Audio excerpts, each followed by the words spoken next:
ये अमृतकाल की ये नजारा है।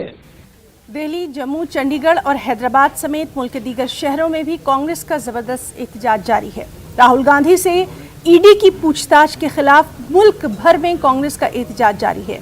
राजभवन के सामने कांग्रेस कारकुनान एहतजाज कर रहे हैं। कांग्रेस का कहना है कि बीजेपी सेंट्रल एजेंसीज का गलत इस्तेमाल कर रही है।